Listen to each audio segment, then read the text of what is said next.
गिरिवरमहु राधिका माधवासं प्राप्तजस्य प्रथितकृपया श्रीगुरुं तं नतु अस्मिन् नमायं विष्णुपदाय कृष्णपृष्ठाय भूतले श्रीमते जयपताका स्वामिनिति नामिने नमाचार्यपादाय निताय कृपाप्रदायिने गौरकथामदाय नगरग्रामतारिणे नमायं विष्णुपदाय कृष्णपृष्ठाय भूतले श्रीमते भक्तिवेदान्त स्वामिनिति नामिने नमस्ते सारस्वते देवे गौरवाणी प्रचारिणे निर्विशेषशून्यवादी पाश्चात्यदेशतारिणे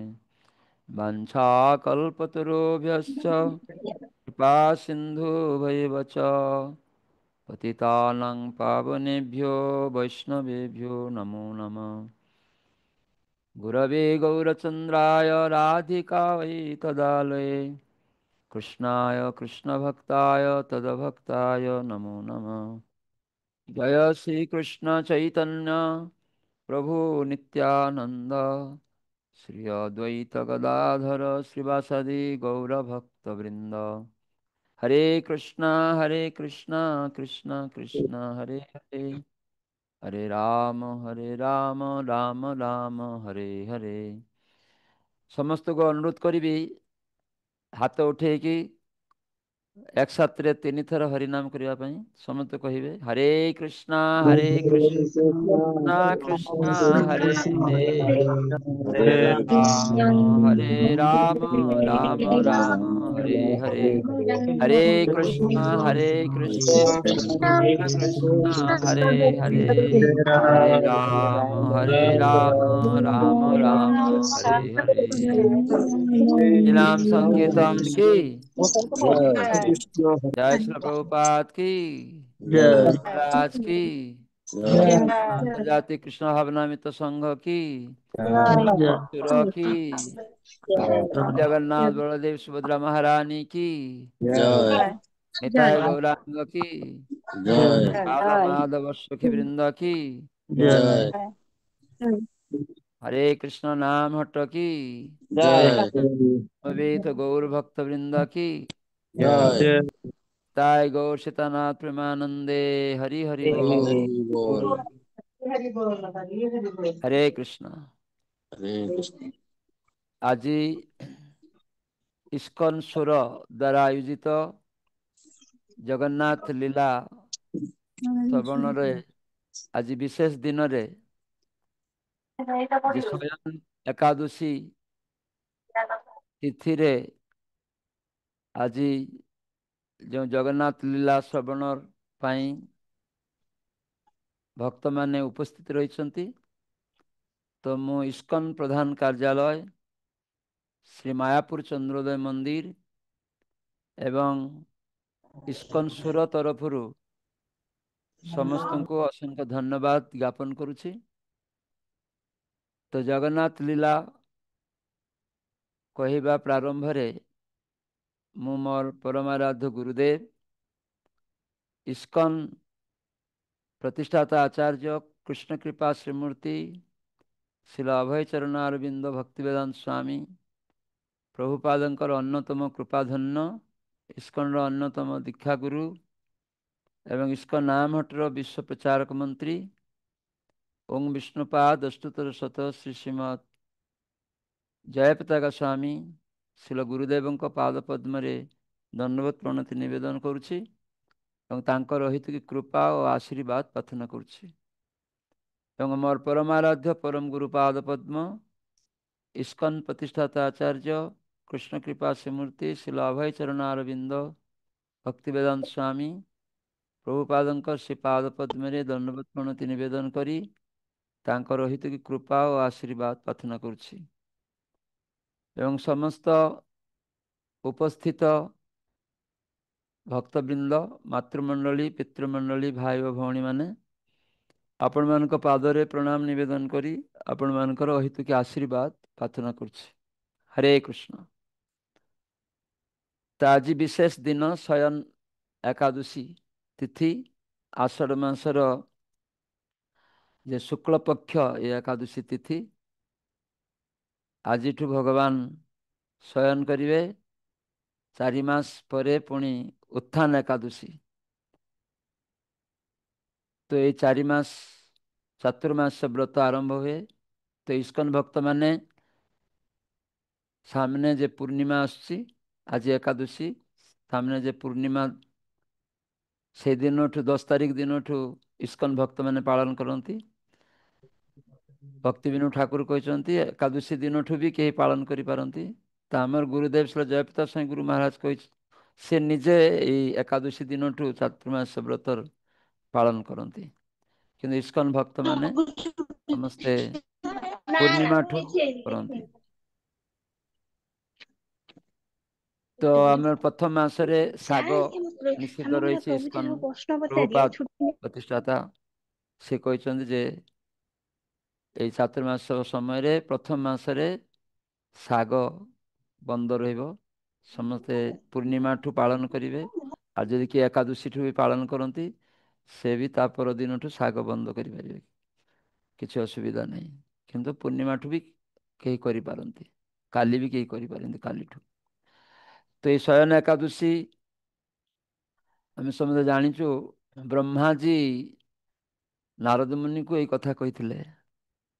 ଯୁଧିଷ୍ଠିର ମହାରାଜ କୃଷ୍ଣଙ୍କୁ ପଚାରିଥିଲେ ଯେ ଆଷାଢ଼ ମାସର ଶୁକ୍ଳ ପକ୍ଷର ଯେ ଏକାଦଶୀ ତିଥିର ନାମ କ'ଣ? ସେତେବେଳେ ଭଗବାନ କୃଷ୍ଣ ସେ କହିଥିଲେ ଯେ ବ୍ରହ୍ମାଜୀ ନାରଦ ମୁନିଙ୍କ ସହିତ ଯେ ଆଲୋଚନା ହେଇଥିଲା, ତ ଏଇ ମାସର ଏଇ ଶୁକ୍ଳ ପକ୍ଷର ଏକାଦଶୀର ନାମ ଶୟନ ଏକାଦଶୀ। ତ ତାର ଗୋଟେ ସୁନ୍ଦର ମାହାତ୍ମ୍ୟ ବି ଅଛି। ମୁଁ ସର୍ଟରେ ଜଗନ୍ନାଥ ଲୀଳା କହିବା ପୂର୍ବରୁ ସର୍ଟରେ ଯେହେତୁ ଆଜି ଏକାଦଶୀ ତିଥି, ସେଥିପାଇଁ ମୁଁ ତାର ସଂକ୍ଷିପ୍ତ ଟିକେ କହୁଛି। ତ ସୂର୍ଯ୍ୟବଂଶେ ଜଣେ ରାଜା ଥିଲେ, ତାଙ୍କର ନାମ ଥିଲା ମାନ୍ଧାତା। ତ ସେ ପ୍ରଜାପାଲକ ଥିଲେ। ସମସ୍ତ ପ୍ରଜାମାନେ ତାଙ୍କର ରାଜତ୍ୱରେ ସୁଖ ସମୃଦ୍ଧିରେ ରହୁଥିଲେ, ଆନନ୍ଦରେ ରହୁଥିଲେ, କୌଣସି ଅସୁବିଧାରେ ନଥିଲେ। କିନ୍ତୁ ହଠାତ୍ କରି ଥରେ କୌଣସି କାରଣବଶତଃ 3 ବର୍ଷ ବର୍ଷା ବନ୍ଦ ହେଇଗଲା। ସେତେବେଳେ ପ୍ରଜାମାନେ ଖାଇବା ପାଇଁ, ଆଉ ତ ଚାଷବାସ ହଉନି, ବୃଷ୍ଟି ନାହିଁ, ତେଣୁ ଚାଷବାସ ନାହିଁ। ସେତେବେଳେ ପ୍ରଜାମାନେ ଖୁବ୍ ଦୁଃଖିତ ହେଲେ। ତ ପ୍ରଜାମାନେ ରାଜାଙ୍କ ପାଖକୁ ଗଲେ। ମାନ୍ଧାତା ରାଜା, ସେ ସତ୍ ଧର୍ମପରାୟଣ। ସେ କହିଲେ, ହଁ ମୁଁ ଦେଖୁଛି ତ ବର୍ଷା ହଉନି, ତ ପ୍ରଜାମାନେ ଖାଦ୍ୟ ଭାବରେ କଷ୍ଟ ପାଉଛନ୍ତି। ଯେ ଠିକ୍ କଥା, ବର୍ଷା ନାହିଁ। ପ୍ରଜାମାନେ କହିଲେ, ଦେଖନ୍ତୁ ଭଗବାନ ଗୋଟେ ନାମ ହେଉଛି ନାରାୟଣ। ନାର ଶବ୍ଦର ଅର୍ଥ ହେଉଛି ପାଣି। ତ ଭଗବାନ ପାଣିରେ ଶୟନ କରିକି ଅଛନ୍ତି, ତେଣୁ ନାରାୟଣ ତାଙ୍କର ଆଶ୍ରୟସ୍ଥଳ। ହଁ, ତାହେଲେ ଭଗବାନ ତ ସମସ୍ତ ପାଣିରେ ଶୟନ ଅଛନ୍ତି। ତ ତାଙ୍କ କୃପା ହେଲେ ତ ଏଇ ପାଣି ଦରକାର, ଏବଂ ପାଣି ହେଲେ ତ, ବୃଷ୍ଟି ହେଲେ ତ ଶାଗ ସବଜି, ଅନ୍ନ ଡାଲି ସବୁ ତିଆରି ହେବ। ତ ମାନ୍ଧାତା ରାଜା କହିଲେ, ହଁ, ଜୀବର ତ ଜୀବନ ପାଣି, ଏବଂ ସଙ୍ଗେ ସଙ୍ଗେ ବର୍ଷା ହେଲେ ବୃଷ୍ଟି ହେବ। ଏ ଭଗବତ ଗୀତାରେ କୃଷ୍ଣ କହିଛନ୍ତି, ତୃତୀୟ ଅଧ୍ୟାୟ, ଭଗବତ ଗୀତା 3ୟ ଅଧ୍ୟାୟ 14 নম্বর ଶ୍ଳୋକ। ଅନ୍ନାଦ୍ ଭବନ୍ତି ଭୂତାନି ପର୍ଯ୍ୟନାଦ୍ ଅନ୍ନ ସମ୍ଭବ, ଯଜ୍ଞାଦ୍ ଭବତି ପର୍ଯ୍ୟନ ଯଜ୍ଞ କର୍ମ ସମୁଦ୍ଭବ। ତ ଅନ୍ନ ଖାଇକି ଜୀବମାନେ ଜୀବନ ଧାରଣ କରନ୍ତି। ଆର ଅନ୍ନଟା ଜୀବନ, କିନ୍ତୁ ଏଇ ଅନ୍ନ ବର୍ଷା ହେଲେ ହେବ। ତ ସେ ବର୍ଷା ନାହିଁ। ତ ରାଜା ଦୁଃଖିତ ହେଇ ସେ କହିଲେ, ମୁଁ ଏହାର ସମାଧାନ କେମିତି କରିବି ତାର ପ୍ରଚେଷ୍ଟା କରୁଛି, ଆପଣମାନେ ସ୍ଥିର ରୁହନ୍ତୁ। ତ ରାଜା ସେତେବେଳେ ବଣକୁ ଗଲେ ସୈନ୍ୟ ସାମନ୍ତ ନେଇ, ଯେଉଁଠି ମୁନି ଋଷିମାନେ ରୁହନ୍ତି। ତ ମୁନି ଋଷିମାନଙ୍କ ମଧ୍ୟରେ ଅଙ୍ଗିରା ଋଷିଙ୍କର ସାକ୍ଷାତ ହେଲା। ତ ଅଙ୍ଗିରା ଋଷି ସେ ଶୁଣିଲେ ରାଜାଙ୍କ ପାଖରୁ ସମସ୍ତ ଖବର, ଯେ ବର୍ଷା ହେଉନି, ଅନ୍ନ ନାହିଁ, ଜୀବମାନେ କଷ୍ଟ ପାଉଛନ୍ତି 3 ବର୍ଷ ଧରି। ସେତେବେଳେ ଅଙ୍ଗିରା ଋଷି ଧ୍ୟାନ କରି ଦେଖିଲେ ସେତେବେଳେ ସତ୍ୟ ଯୁଗ, ଯେ ଜଣେ ଶୂଦ୍ର ସମସ୍ତଙ୍କର ବୈଦିକ ନିୟମ ପାଳନ କରିବା ଦରକାର। ବର୍ଣ୍ଣାଶ୍ରମ ପନ୍ଥା ଅନୁସାରେ ଶୂଦ୍ର ଧ୍ୟାନ କରିବେନି, ବ୍ରାହ୍ମଣ ମାନେ ବା ଋଷି ମାନେ ଧ୍ୟାନ କରିବେ। କିନ୍ତୁ ଅଙ୍ଗିରା ଋଷି କହିଲେ ଏଇ ଶୂଦ୍ର ତାକୁ ବଧ କଲେ ତାହେଲେ ବର୍ଷା ହବ। ତ ରାଜା ମାନ୍ଧାତା କହିଲେ ମୁଁ ସେ ତପସ୍ୱୀ, ତାକୁ ବିନା ଅପରାଧରେ ମୁଁ ତାକୁ ହତ୍ୟା କରିପାରିବି ନାହିଁ। ଦୟାକରି ଅନ୍ୟ କୌଣସି ଉପାୟ କୁହନ୍ତୁ, ଅନ୍ୟ କୌଣସି ସରଳ ଉପାୟ କୁହନ୍ତୁ। ସେତେବେଳେ ଅଙ୍ଗିରା ଋଷି ପୁଣି ଧ୍ୟାନ ଦେଇ କହିଲେ ଯେ ଆଷାଢ଼ ମାସର ସାମ୍ନା ଆଷାଢ଼ ମାସ ଯେ ଶୁକ୍ଳ ପକ୍ଷ ଏକାଦଶୀ ଆସୁଛି, ଆଜି ଯେଉଁ ତିଥି, ହଁ ସେ ଶୟନ ଏକାଦଶୀ ତିଥି, ଏଟା ଯଦି ପାଳନ କରାଯିବ, ତୁମର ସମସ୍ତ ପ୍ରଜା ଏବଂ ତୁମ ପରିବାର ସମସ୍ତେ ଯଦି ଏଟା ସଠିକ୍ ଭାବରେ ପାଳନ କରିବେ, ତାହେଲେ ବର୍ଷା ଅବଶ୍ୟ ହେବ। ସମସ୍ତ ପାପ ହର ହচ্ছে ଏକାଦଶୀ ଏବଂ ସମସ୍ତ ଖରାପରୁ ମୁକ୍ତ କରିଦେବ। ତେଣୁ ଅଙ୍ଗିରା ଋଷିଙ୍କ ନିର୍ଦ୍ଦେଶରେ ମାନ୍ଧାତା ରାଜା ସେ କଣ କଲେ ନା ସମସ୍ତ ପ୍ରଜାମାନଙ୍କୁ ଘୋଷଣା କଲେ ଏବଂ ତାଙ୍କ ପରିବାର ସହ ସେ ନିଜେ ଏକାଦଶୀ ବ୍ରତ ପାଳନ କଲେ। ଯେମିତି ଏକାଦଶୀ ବ୍ରତ ସୁନ୍ଦର ଭାବରେ ପାଳନ ହେଲା, ତାର ପରଦିନଠୁ ମୁଷଳ ଧାରାରେ ବର୍ଷା ହେଲା ଏବଂ ତାପରେ ଲୋକମାନେ ପ୍ରଜାମାନେ ଚାଷ ଆରମ୍ଭ କଲେ। ସମସ୍ତ କିଛି ଖାଦ୍ୟ ଦ୍ରବ୍ୟ ତାପରେ ଆସିଗଲା। ତେ ହେଉଛି ଏ ଶୟନ ଏକାଦଶୀର ମାହାତ୍ମ୍ୟ ସଂକ୍ଷିପ୍ତ ଭାବରେ ମୁଁ କହିଲି। ତ ଯେହେତୁ ସୁରରୁ ଜଗନ୍ନାଥ ରଥଯାତ୍ରା ଶେଷ ହେଇଗଲେ ବି 26 ତାରିଖରୁ ଏଇ ଜଗନ୍ନାଥ ଲୀଳାମୃତ ଭକ୍ତମାନେ ମାନେ କୀର୍ତ୍ତନ କରୁଛନ୍ତି ଏବଂ ସୁର ମନ୍ଦିର ସହିତ କାନେକ୍ଟ ବା ଆହୁରି ଅନ୍ୟାନ୍ୟ ଓଡ଼ିଶାରେ ଭକ୍ତମାନେ ଯୁକ୍ତ ଅଛନ୍ତି। ଏ ଜୁମ୍ ମାଧ୍ୟମରେ ଜଗନ୍ନାଥଙ୍କ ଲୀଳାମୃତ ଶ୍ରବଣ କରୁଛନ୍ତି। ତ ଆଜି ବି ମୋର ସୌଭାଗ୍ୟ ହେଇଛି, ମୁଁ ଆଜି 27 ତାରିଖଠୁ ଏଇ ଉଲ୍ଟା ରଥ ପର୍ଯ୍ୟନ୍ତ ବାହାରେ ଥିଲି। ତ ମୋତେ ଚୈତନ୍ୟ ପ୍ରଭୁ କହିଥିଲେ ଯେ ମହାରାଜ ଜଗନ୍ନାଥ ଲୀଳାମୃତ କହିବା ପାଇଁ, କିନ୍ତୁ ସୁଯୋଗ ନଥିଲା। ପ୍ରତିଦିନ ଟ୍ରାଭେଲିଂ ସକାଳ ମଧ୍ୟାହ୍ନରେ ବିକାଳ ଏବଂ ରାତିରେ ଜଗନ୍ନାଥ ଲୀଳା ମୁଁ କହୁଥିଲି ବିଭିନ୍ନ ପଶ୍ଚିମବଙ୍ଗରେ ବିଭିନ୍ନ ଜାଗାରେ। ତ କେହି କଥା କହିବେନି, ଅନ୍ୟ ଜାଗାରେ ଲିଙ୍କରେ କେହି କଥା କହିବେନି, ତାହେଲେ ଅନ୍ୟମାନଙ୍କର ଅସୁବିଧା ହେବ, ଶୁଣିପାରିବେନି। ସମସ୍ତେ ସ୍ଥିର ରହିବେ। ତ ସେଥିପାଇଁ ଚୈତନ୍ୟ ପ୍ରଭୁଙ୍କ ଆଦେଶ ମୋ ପ୍ରତି ଥିଲା। ତେଣୁ ମୁଁ ତାଙ୍କର ଆଦେଶ ଆଜି 6 ତାରିଖ ମୁଁ କହିଲି ଠିକ୍ ଅଛି 7:30ରୁ କରିହେବ, ମୁଁ ତ ଫେରି ଆସିଛି। ତ ଜଗନ୍ନାଥ ଲୀଳା ଆପଣମାନେ ବହୁତ ଶୁଣିଛନ୍ତି। ଓଡ଼ିଶା ଭକ୍ତମାନେ ଜଗନ୍ନାଥ ଲୀଳାରେ ସବୁ ସମୟ ଡୁବିକି ରହିଛନ୍ତି। ତ ମୋର ଗୋଟେ ପ୍ରଶ୍ନ, ଜଗନ୍ନାଥଙ୍କର ନାମ କଣ? କେହି କହିପାରିବେ ଜଗନ୍ନାଥଙ୍କର ନାମ କଣ? ଜଣେ ବି ହାତ ଉଠେଇକରି ବା କୁହନ୍ତୁ ଜଗନ୍ନାଥଙ୍କର ନାମ କଣ? ଓଡ଼ିଶା ଭକ୍ତମାନଙ୍କୁ ମୁଁ ପଚାରୁଛି ଜଗନ୍ନାଥଙ୍କର ନାମ କଣ?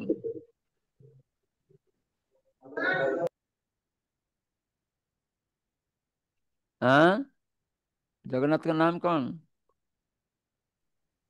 ହରେ କୃଷ୍ଣ ପ୍ରଭୁ, ଦଣ୍ଡବତ ପ୍ରଣାମ ପ୍ରଭୁ।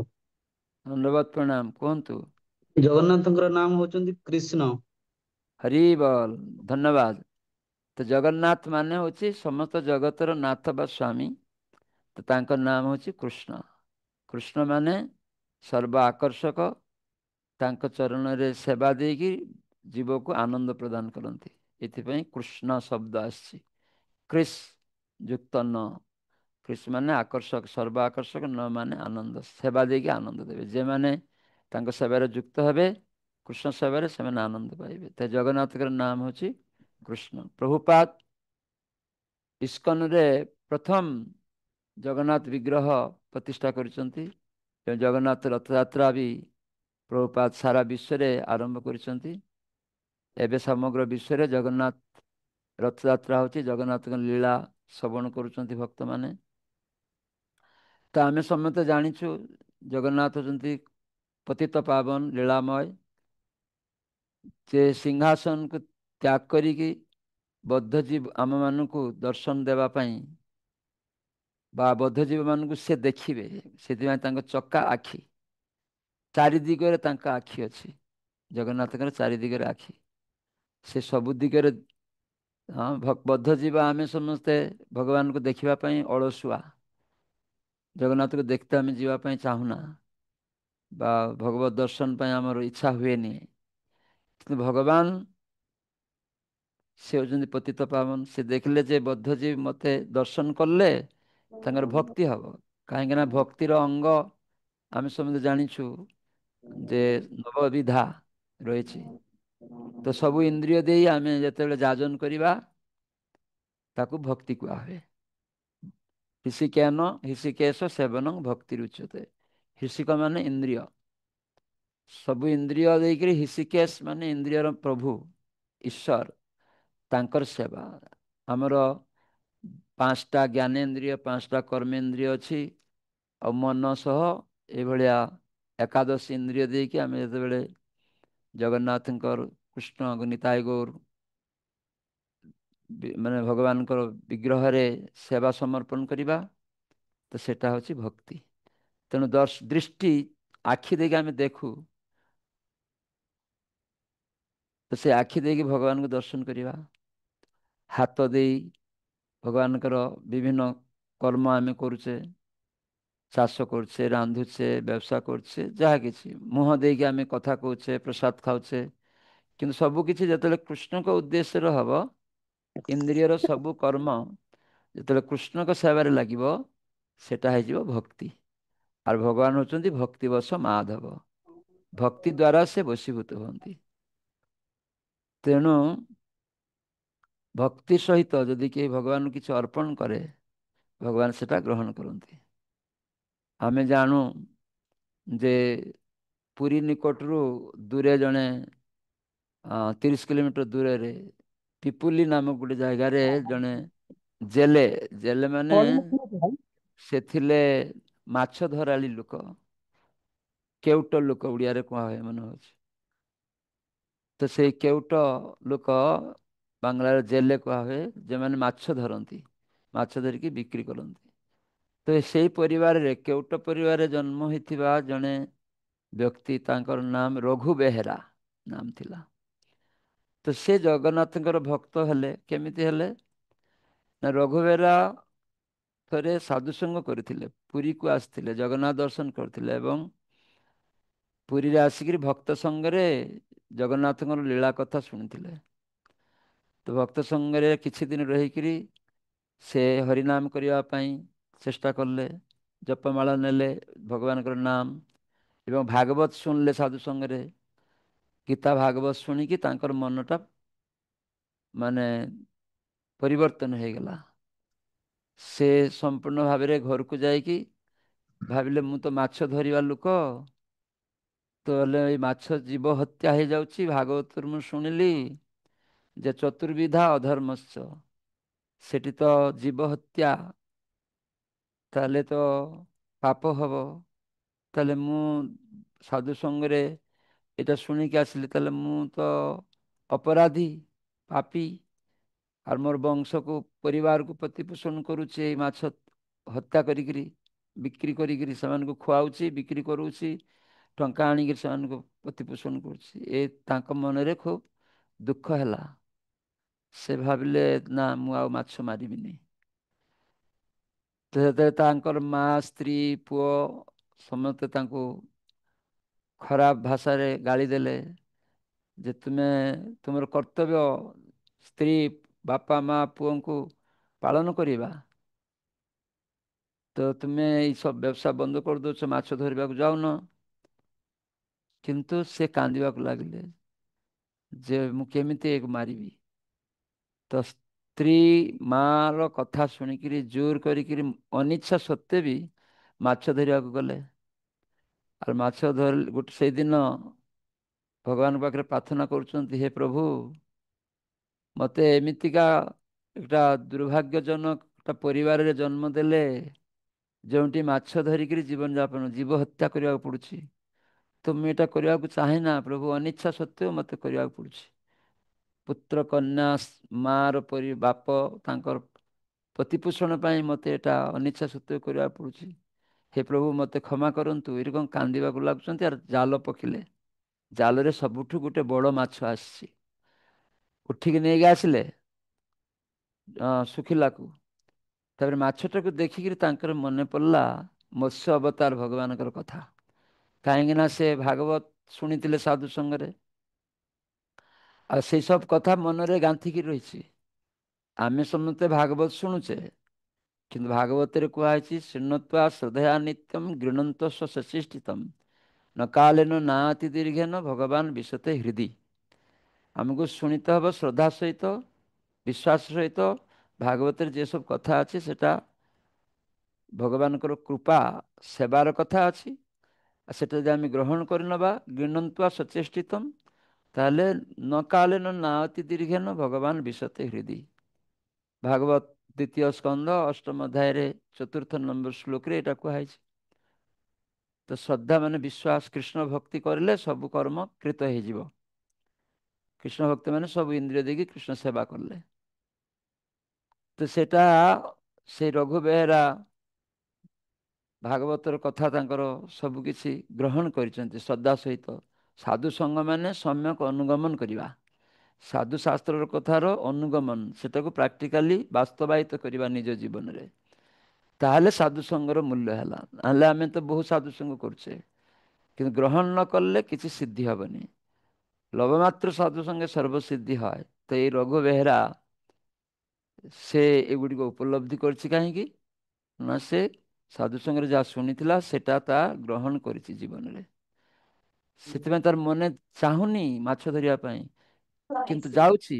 କିନ୍ତୁ ସେତେବେଳେ ମାଛ ଆସିଛି ବଡ଼, ତାକୁ ଦେଖିକିରି ମତ୍ସ୍ୟ ଅବତାରର କଥା ମନେ ପଡ଼ୁଛି। ତାମାନେ ସେ ଯେ ଭାଗବତର କଥା ଶୁଣିକିରି ଗ୍ରହଣ କରିଛି, ମନରେ ମଧ୍ୟରେ ଯେ ଗାନ୍ଥି ଯାଇଛି, ତେଣୁ ମତ୍ସ୍ୟ ଅବତାରର କଥା ମନେ ପଡ଼ିଯାଉଛି। ହେ ଭଗବାନ, ଆପଣ ମତ୍ସ୍ୟ ରୂପରେ ଆସିଥିଲେ, ବେଦକୁ ରକ୍ଷା କରୁଥିଲେ, ଆର୍ ମୁଁ ଆପଣଙ୍କୁ ହତ୍ୟା କରିବା ପାଇଁ ଯାଉଛି ମୋର ପରିବାର ପ୍ରତିପୋଷଣ କରିବା ପାଇଁ। ସେ କାନ୍ଦିବାକୁ ଲାଗିଲେ ମାଛଟାକୁ ଦେଖିକିରି। ପୁଣି ଭାବିଲେ ନା, ପରିବାର ପ୍ରତିପୋଷଣ କରତେ ହେବ। ମୁଁ ଘରକୁ ଯାଇପାରିବିନି, ସେମାନେ ମୋତେ ପସ୍ତେ ଦେବେନି। ମାଛ ଯଦି ମୁଁ ନେଇକରି ବିକ୍ରି କରିକିରି ଟଙ୍କା ନ ଦିଏ ବା ମାଛ ନେଇକରି ସେମାନଙ୍କୁ ନ ଖୁଆଏ, ସେତେବେଳେ ତାଙ୍କ ମନରେ ଭଗବାନ ପାଖରେ ପ୍ରାର୍ଥନା କରୁଛନ୍ତି, ମୋତେ ସାହାଯ୍ୟ କର ପ୍ରଭୁ, ଏଇ ପାପରୁ ରକ୍ଷା କର। ସେତେବେଳେ ରଘୁ ବେହେରା ମନରେ କଣ ହେଲା, ସେ ବଡ଼ ମାଛକୁ କାନ୍ଧରେ ନେଇକି ଗୋଟେ ଘୋର ମାନେ ନିଘଞ୍ଚ ଜଙ୍ଗଲକୁ ପ୍ରବେଶ କଲେ। ପ୍ରବେଶ କରିକିରି ଚାଲୁଛନ୍ତି ଚାଲୁଛନ୍ତି, ଦେଖିଲେ ଗୋଟେ ପୋଖରୀ ରହିଛି, ଜଳାଶୟ। ସେ ପାଖରେ ଯାଇକରି ଆଉ ଗୋଟେ ହଁ ଖଣା କଲେ। ହଁ, ଗର୍ତ୍ତ କରିଦେଲେ, ଗାତ ଗୋଟେ କଲେ ବଡ଼ କରିକିରି। ଆଉ ସେ ପୋଖରୀରୁ ଜଳାଶୟରୁ ପାଣି ଆଣିକିରି ସେଠି ରଖିଦେଲେ। ଆଉ ସେ ବଡ଼ ମାଛଟିକୁ ସେଠି ରଖିଲେ। ତାପରେ ସେଟାକୁ ଦେଖୁଛନ୍ତି ଆଉ କ୍ରନ୍ଦନ କରୁଛନ୍ତି ଏବଂ ମତ୍ସ୍ୟ ଅବତାର କଥା ଚିନ୍ତା କରୁଛନ୍ତି। ତାପରେ ପୁଣି ଚିନ୍ତା କରୁଛନ୍ତି, ନା ଏହାକୁ ତ ମୋତେ ମାରିବାକୁ ପଡ଼ିବ। ତାପରେ ସେ ଜଳରୁ ଉଠେଇ ଆଣିକିରି ମନରେ ଭାବୁଛନ୍ତି, ମୁଁ ଆଜି ତୁମକୁ ଗଳା ଟିପେଇକି ମାରିବି, ଗଳା ଟିପିକି ତୁମକୁ ମାରିଦେବି। ତ ସେତେବେଳେ ରଘୁ ବେହେରା କଣ କରୁଛନ୍ତି ନା, କାନ୍ଦି କାନ୍ଦିକି ଭଗବାନଙ୍କ ସାହାଯ୍ୟ, ମୋତେ କାହିଁକି ଏଇଭଳିଆ ଜୀବନ ଦେଲେ ଆପଣ? ମୋର ପୂର୍ବ କର୍ମର ନିନ୍ଦା କରୁଛନ୍ତି।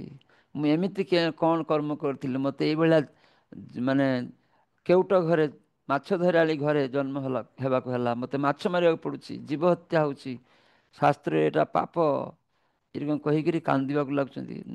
କିନ୍ତୁ ତୋତେ ମୋତେ ମାରିବାକୁ ପଡ଼ିବ, ଏରକ ମାରିବାକୁ ଚିନ୍ତା କରିକିରି ଗଳା ଟିପି ଦେବି ତୁମକୁ। ଏଇ ଯେ ଭାବୁଛନ୍ତି, ସେତେବେଳେ ଉଦ୍ୟତ ହେଇଛନ୍ତି ଗଳା ଟିପିବା ପାଇଁ। ସେତେବେଳେ ମାଛଟା ନାରାୟଣ ନାରାୟଣ ନାରାୟଣ ହରେ କୃଷ୍ଣ ହରେ କୃଷ୍ଣ କହିକିରି କୀର୍ତ୍ତନ ଆରମ୍ଭ କରିଦେଇଛି। ସେତେବେଳେ ଏଇ ରଘୁ ବେହେରା ସମ୍ପୂର୍ଣ୍ଣ ଭାବରେ ଏକଦମ ସ୍ତମ୍ଭିତ ହେଇଯାଇଛି।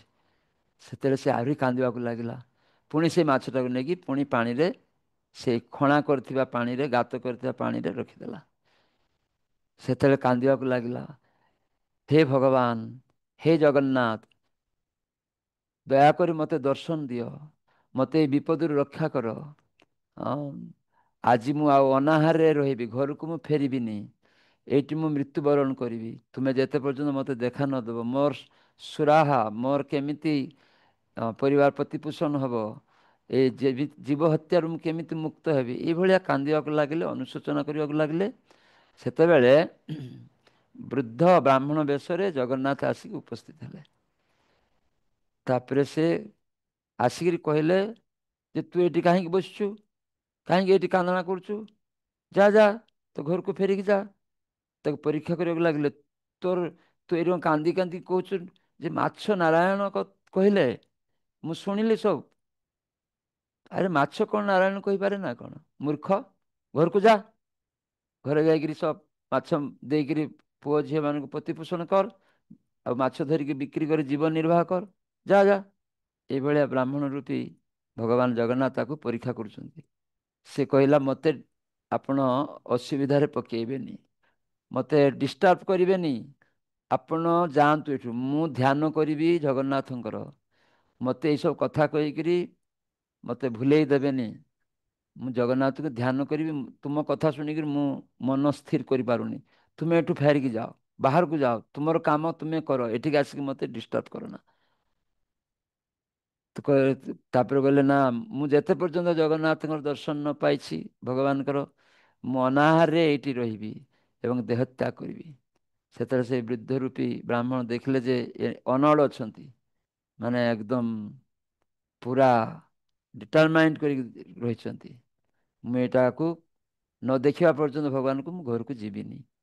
ସେତେବେଳେ ସେ ବ୍ରାହ୍ମଣ ରୂପୀ ଜଗନ୍ନାଥ ସେତେବେଳେ ତାଙ୍କୁ କହିଲେ, ମୁଁ ସେଇ ଜଗନ୍ନାଥ, ମୁଁ ସେଇ ନାରାୟଣ, ମୁଁ ସେ ମାଛ ମୁହଁରେ ନାରାୟଣ ହରେ କୃଷ୍ଣ କହିଛି। କହିଲ ଆପଣ ଯଦି ନାରାୟଣ ହେବେ ମୋତେ ଦର୍ଶନ ଦିଅନ୍ତୁ।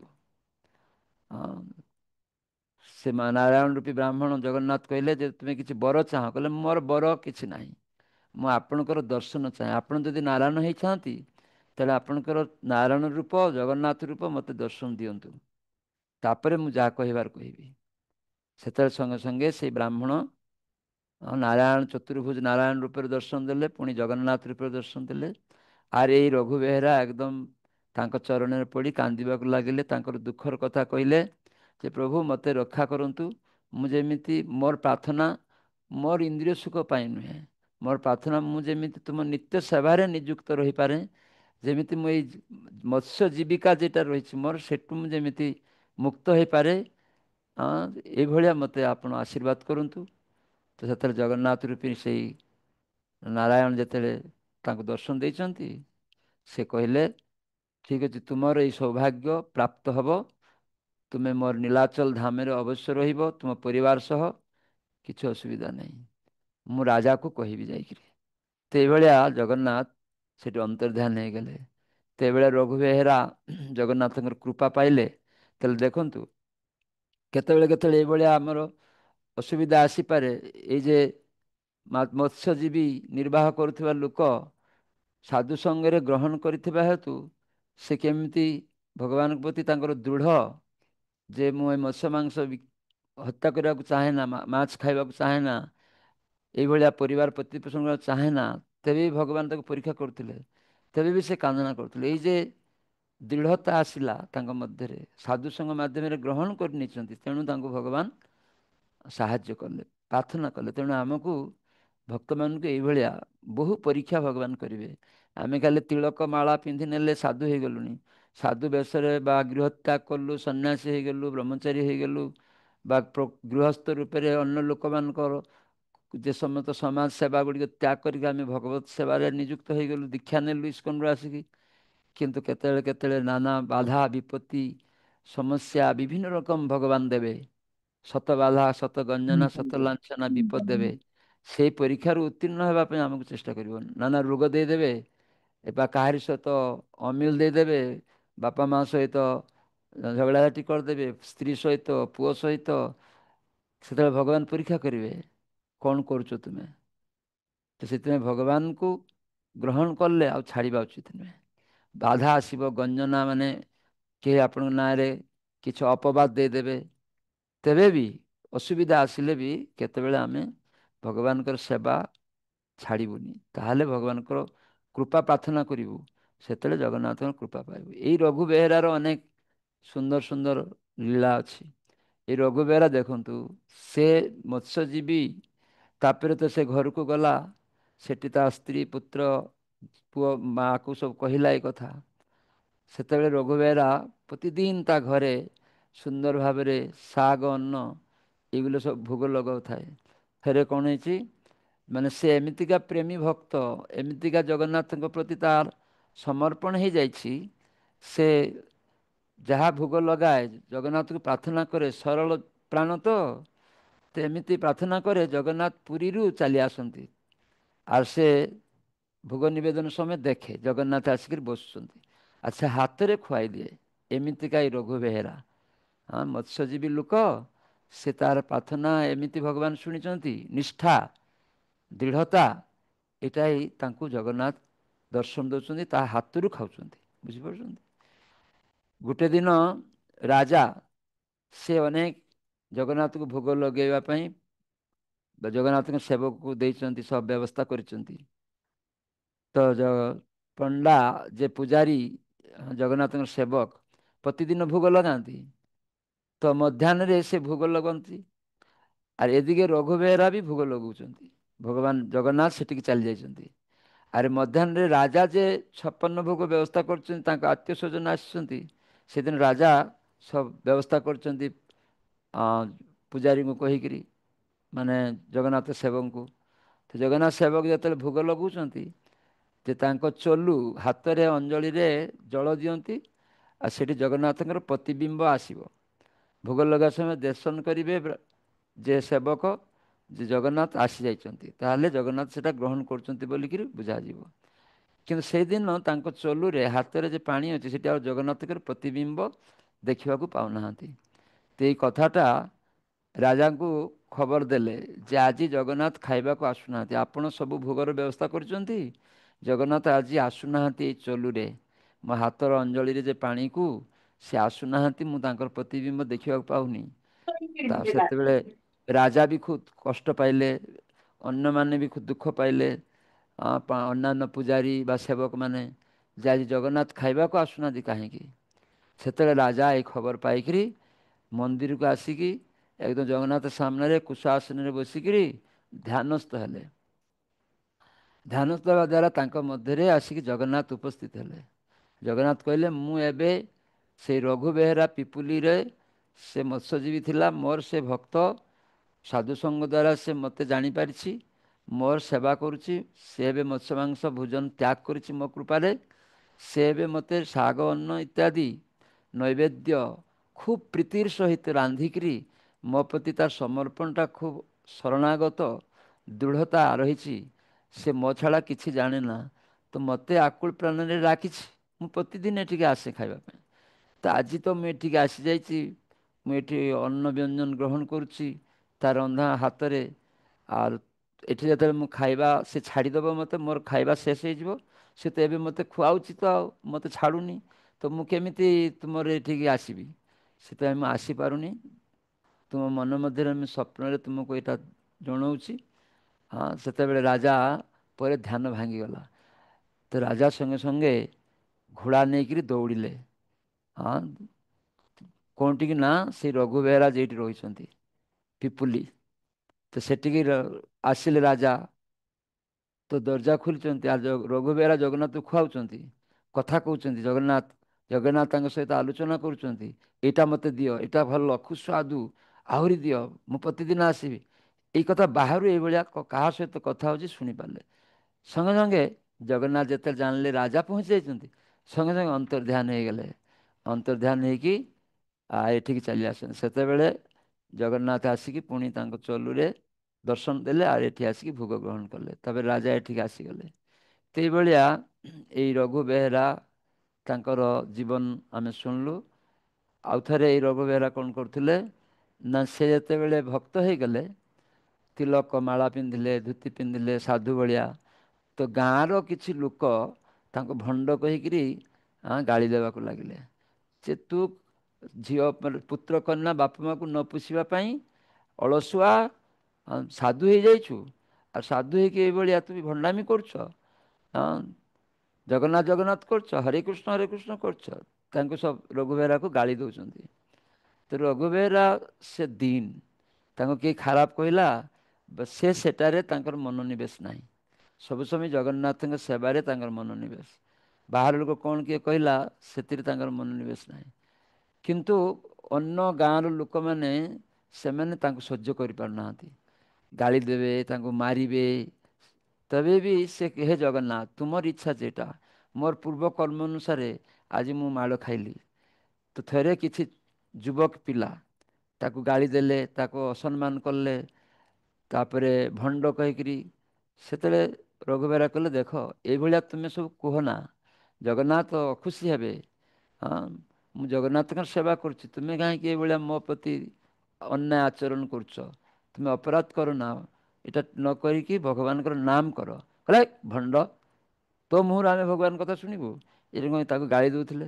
ଆଉ ଗୋଟେ ଯୁବକ ପିଲା କ'ଣ କରିଛି ନା, ଗୋଟେ କଣ୍ଟା ରହିଥିବା ଗୋଟେ ବାଡ଼ି, ସେ ବାଡ଼ିରେ ତା ଜଙ୍ଘରେ ପ୍ରହାର କରିଛି, ଆଉ ରକ୍ତାକ୍ତ ହେଇଯାଇଛି, ଫାଟି ଯାଇଛି। ସେତେବେଳେ ରଘୁବେରା କହିଲେ ହେ ଜଗନ୍ନାଥ, ମୁଁ କ'ଣ କରିବି? ମୋର ପୂର୍ବ କର୍ମ ଅନୁସାରେ ଏଇଟା ମୋତେ ପାଇବାକୁ ପଡ଼ୁଛି। ଜଗନ୍ନାଥ ତୁମେ ଏସବୁ ବିଚାର କର, ମୁଁ କିଛି କହିପାରିବିନି। ହେ ଜଗନ୍ନାଥ କହିକିରି କାନ୍ଦିବାକୁ ଲାଗିଲେ। ସେ କହିଲେ ସେ ପୁଅକୁ, ତୁମ ବାପା ମା ଯଦି ତୁମକୁ କେହି ମାରେ, ତୁମ ବାପା ମା କେତେ କାନ୍ଦିବେ? ତୁମେ ଏଇଭଳି ତା କର ନା। ସେ ଆହୁରି ରାଗିକି ଆହୁରି ପିଟିଲା। ସେତେବେଳେ ଜଗନ୍ନାଥ ତୁମର ବିଚାର ଜଗନ୍ନାଥ କରିବେ ଏଇ କହିଛନ୍ତି ଯେତେବେଳେ, ସଙ୍ଗେ ସଙ୍ଗେ ସେଇ ଯୁବକ ପିଲାଟାର ମୃତ୍ୟୁ ହେଇଯାଇଛି ସାମ୍ନାରେ। ତ ସବୁ ଯେ ଅନ୍ୟାନ୍ୟ ଯୁବକ ପିଲାମାନେ ଥିଲେ, ସେମାନେ ସବୁ ଦୌଡ଼ିକିରି ତା ବାପା ମା ପାଖକୁ ଚାଲି ଯାଇଛନ୍ତି। ଆଉ ତା ବାପା ମା ଦୌଡ଼ିକିରି ଆସିଲେ, ମୋର ପୁଅ କ'ଣ ହେଲା? କାନ୍ଦିବାକୁ ଲାଗିଲେ। କହିଲେ ରଘୁ ବେହେରା, ତୁମେ ତାକୁ ଅଭିସମ୍ପାତ କରିଛ ନିଶ୍ଚୟ, ସେଥିପାଇଁ ମୋ ପୁଅଟା ମରିଗଲା। ତୁମେ ସାଧୁ, ତାଙ୍କର ଗୁଣ କୀର୍ତ୍ତନ କରିବାକୁ ଲାଗିଲେ। ରଘୁ ବେହେରା କହିଲେ ଯେ ଦେଖ, ମୁଁ କ'ଣ କରୁଛି? ମୋ ଦ୍ୱାରା ଯଦି ସେ ମୃତ୍ୟୁ ହେଇଥିବ ତାହେଲେ ମୋତେ ଶାସ୍ତି ଦିଅ ତୁମେ ଗାଁ ବାଲା, ମୋର କିଛି କରାର ନାହିଁ, ମୁଁ କ'ଣ କହିବି? ଏରକମ କହିକିରି ସେ କାନ୍ଦିବାକୁ ଲାଗିଲେ। ମୁଁ କ'ଣ ତାକୁ ମାରିଦେଇଛି? ଜଗନ୍ନାଥଙ୍କର ଇଚ୍ଛାରେ ସବୁ କିଛି ହୁଏ। ଜଗନ୍ନାଥ କାହାରିକି ମାରିବେ, କାହାକୁ ରକ୍ଷା କରିବେ। ହଁ, ମୁଁ ସମ୍ପୂର୍ଣ୍ଣ ଜଗନ୍ନାଥଙ୍କର ସେବାରେ ନିଯୁକ୍ତ ଅଛି। ତ ସେ ପିଲା ମୋତେ ଏଇଭଳିଆ କରୁଛି, ତ ଜଗନ୍ନାଥ ତାର ବିଚାର କରୁଛନ୍ତି। ମୁଁ କ'ଣ? ଜଗନ୍ନାଥ ଯଦି ଚାହିଁବେ, ତୁମେ ଜଗନ୍ନାଥଙ୍କର ନାମ କର, ଜଗନ୍ନାଥଙ୍କ ସେବା କର, ତାଙ୍କ ଚରଣରେ ଆତ୍ମସମର୍ପଣ କର। ଜଗନ୍ନାଥ ଯଦି ଚାହିଁବେ ତାହେଲେ ତୁମ ପୁଅ ବଞ୍ଚିଯିବେ, କିଛି ଅସୁବିଧା ନାହିଁ, ଜଗନ୍ନାଥଙ୍କ ନାମ କର। ଏଇଭଳିଆ ସେଇ ବାପ ମା, ସେଇ ପୁଅର ବାପ ମା କାନ୍ଦି କାନ୍ଦିକିରି ଜଗନ୍ନାଥଙ୍କର ନାମ କଲେ, ହରିନାମ କଲେ। ହରେ କୃଷ୍ଣ କୃଷ୍ଣ କୃଷ୍ଣ ହରେ ହରେ, ହରେ ରାମ ରାମ ରାମ ହରେ ହରେ। ଏଇଭଳିଆ ଯେତେବେଳେ ନାମ କରିଲେ, ନୃତ୍ୟ କଲେ, ଆର କାନ୍ଦଣା କଲେ, ଜଗନ୍ନାଥଙ୍କ ସେ ରଘୁବେହେରାର ପାଦ ପଡ଼ିକିରି ଅପରାଧ କ୍ଷମା ଚାହିଁଲେ। ରଘୁବେହେରା କହିଲେ ମୋର ଚରଣରେ କିଛି ଅପରାଧ ନାହିଁ।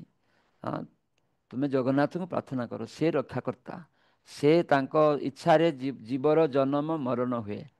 ସେତେବେଳେ ଏଇ ପିଲା ବାପା ମା ଯେତେବେଳେ କାନ୍ଦଣା କଲେ, କ୍ଷମା ଚାହିଁଲେ, ଆଉ ସେତେବେଳେ ହଠାତ୍ କରିକି ସେ ପିଲାଟା ଜୀବିତ ହେଇଗଲା ଉଠିକିରି। ତାପରେ ତାର ବାପା ମା କହିଲେ ତୁ ଏଇ ରଘୁବେହେରା ଚରଣରେ ଅପରାଧ କରିଛୁ, ବୈଷ୍ଣବ ଅପରାଧ, ତା ଚରଣରେ ଯାଇକରି କ୍ଷମା ମାଗ ଏବଂ ଜଗନ୍ନାଥଙ୍କର ନାମ କର, ତାହେଲେ ତୋର ଜୀବନ ମଙ୍ଗଳ ହେବ, ଅପରାଧରୁ ମୁକ୍ତ ହେବ। ତ ଆଜିକାଲି ତ ଆମେ ଭକ୍ତମାନେ ଦୀକ୍ଷା ନେଇଛେ, କିଏ କେଉଁ ଭକ୍ତ କେମିତିକା ଭଜନ କରୁছে ଆମେ ଜାଣିନୁ। କିନ୍ତୁ ଆଜିକାଲି ଆମେ କ'ଣ କରୁଛୁ ନା, ଭକ୍ତକୁ ପ୍ରହାର କରୁଛୁ, ବୈଷ୍ଣବ ଅପରାଧ। କାହାରିକୁ ଭକ୍ତକୁ ଗାଳି ଦେଉଛୁ, ସେଟା ବି ବୈଷ୍ଣବ ଅପରାଧ। 6 ପ୍ରକାର ବୈଷ୍ଣବ ଅପରାଧ ଅଛି। ସେଥିପାଇଁ ଭକ୍ତମାନଙ୍କୁ ସାବଧାନ ହେବାକୁ ପଡ଼ିବ। ଅପରାଧ କଲେ ଭଗବାନ ସହ୍ୟ କରନ୍ତିନି। ପୂର୍ବ କର୍ମ ଅନୁସାରେ କେତେବେଳେ କେତେବେଳେ ଆମେ ଟେକିକି ଯାଉ, ନହେଲେ ବି ଆମର ଜୀବନ ସର୍ବନାଶ ହେଇଯିବ। ସେଥିପାଇଁ ଭଗବତ ଭକ୍ତି ସମ୍ପୂର୍ଣ୍ଣ, କିଏ ଗାଳି ଦେବ, କିଛି ଖରାପ କରିବ, ତାକୁ ଆମେ ବ୍ୟକ୍ତିଗତ ଭାବେ ପ୍ରଶ୍ନ ଉତ୍ତର ମାଧ୍ୟମରେ ଗୁରୁ ମହାରାଜ କହୁଛନ୍ତି ସଂଶୋଧନ କରିବା ଦରକାର। କାରି ଭୁଲ ତାକୁ ସଂଶୋଧନ ବ୍ୟକ୍ତିଗତ ଭାବରେ କରିବା ଦରକାର। ପ୍ରହାର କରିକି ଗାଳି ଦେଇକରି କିଛି କୌଣସି ଦିନ ହେବନି। ହଁ, ସେଟା ତାଙ୍କୁ ମାନେ ଏମିତି ଭାବରେ କିଛି ଆମକୁ ବ୍ୟବହାର କରିବାକୁ ପଡ଼ିବ ଯାତେ ଭଲ ପାଇବେ, ସଙ୍ଗେ ସଙ୍ଗେ ତାକୁ ସେବାରେ ନିଯୁକ୍ତ କରିବେ। କିଛି ଅସୁବିଧା କରୁଛନ୍ତି, ତାଙ୍କ ସହିତ ଅନ୍ୟ ସିନିୟର ଭକ୍ତମାନଙ୍କ ଦ୍ୱାରା ତାଙ୍କୁ ବୁଝେଇକରି ସଠିକ୍ ପଥରେ ଆଣିବା ଦରକାର। ବୁଝିପାରୁଛନ୍ତି? ତ ସେଥିପାଇଁ ଭକ୍ତମାନେ ସର୍ବଦା ଯେ 6 ପ୍ରକାର ଅପରାଧ ଅଛି ବୈଷ୍ଣବ ଅପରାଧ। ବୈଷ୍ଣବକୁ ଦେଖିକିରି ଆମେ ଭାବୁଛେ ଖାଲି ସନ୍ନ୍ୟାସୀ ବ୍ରହ୍ମଚାରୀ ମଠରେ ରୁହନ୍ତି ସେମାନେ ବୈଷ୍ଣବ, ତା ନା। ଯେଉଁମାନେ ଗୃହସ୍ଥ ଦୀକ୍ଷା ନେଇଛନ୍ତି, ହରିନାମ କରୁଛନ୍ତି, ପୁଅ ଝିଅମାନେ ସେମାନେ ହରିନାମ କରୁଛନ୍ତି, ପ୍ରସାଦ ଖାଉଛନ୍ତି, ହয়তো ଦୀକ୍ଷା ହେଇନି। ଭକ୍ତିବିନୋଦ ଠାକୁର କହୁଛନ୍ତି ଯେ ହରିନାମ କରେ ସେ ବି କନିଷ୍ଠ ଭକ୍ତ, ତାକୁ ବି ଗାଳି ଦେବା, ତା ଚରଣରେ ବା ତାକୁ ପ୍ରହାର କରିବା, ସେଟା ବି ଅପରାଧ।